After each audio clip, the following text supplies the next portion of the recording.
তিনটি গুণ যদি কোনো নারীর মধ্যে থাকে তাহলে ওই নারীকে তার স্বামী ভালোবাসতে বাধ্য হবে। ওই স্বামী তার স্ত্রীকে রেখে পরনারীতে আর আসক্ত হবে না, কোনো প্রকার কোনো পরকীয়াতে নিজেকে আর জড়াবে না।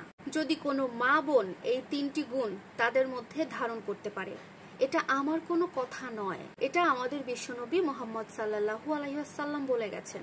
অনেক নারীকে আপনারা দেখে থাকবেন, তারা সব সময় অভিযোগ করে থাকে আমার স্বামী অন্য নারীতে আসক্ত হয়ে গেছে বা আমার স্বামী পরকীয়া করছে।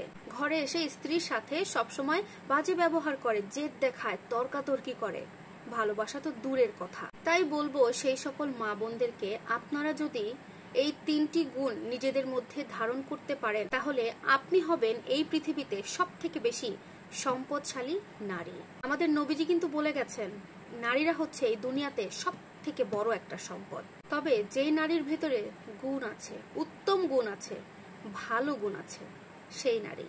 পক্ষান্তরে যে নারীর ভেতরে খারাপ গুণ আছে, যে নারীর মন মানসিকতা খারাপ, সেই নারী কখনো সম্পদ হতে পারে না, সেই নারী বরং শয়তানের রশি হয়ে যায়।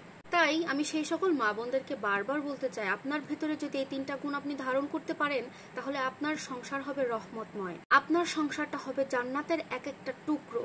এর মধ্যে প্রথম নাম্বার হচ্ছে আপনি স্বামীর আনুগত্য করেন। স্বামীকে আপনার জীবনের সব থেকে বড় অভিভাবক হিসেবে মেনে নিন। আপনাকে মানতে হবে স্বামী আপনার একমাত্র কর্তা। কিন্তু অনেক নারী এই জিনিসটা কিছুতেই মানতে চায় না, নিজেই ডমিনেটিং করার চেষ্টা করে, নিজে তার স্বামীকে চালানোর চেষ্টা করে, স্ত্রী হয়ে তার স্বামীর উপরে কর্তৃত্ব ফলানোর চেষ্টা করে।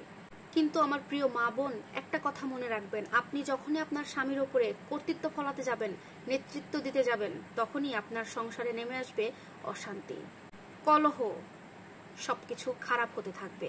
আপনারা কেন মনে রাখতে পারেন না, কেন মানতে পারেন না? পুরুষ জাতি দুনিয়াতে কখনো গোলামি করতে আসে নাই, নারীর কাছে পুরুষ জাতি গোলামি করতে আসে নাই। আল্লাহ তাআলা নারীদের গোলামি করার জন্য পুরুষদেরকে পাঠান নাই দুনিয়াতে। পুরুষ সৃষ্টি হয়েছে নারীদেরকে নেতৃত্ব দেওয়ার জন্য। নাম্বার 2, নিজের লজ্জাস্থানের হেফাজত করেন।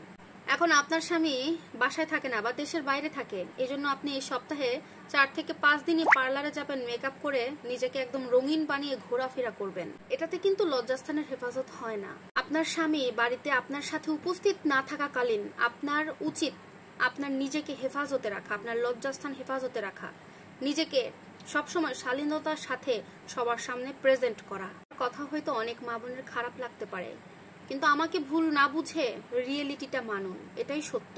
নাম্বার 3, স্বামীর গোপনীয়তা রক্ষা করুন।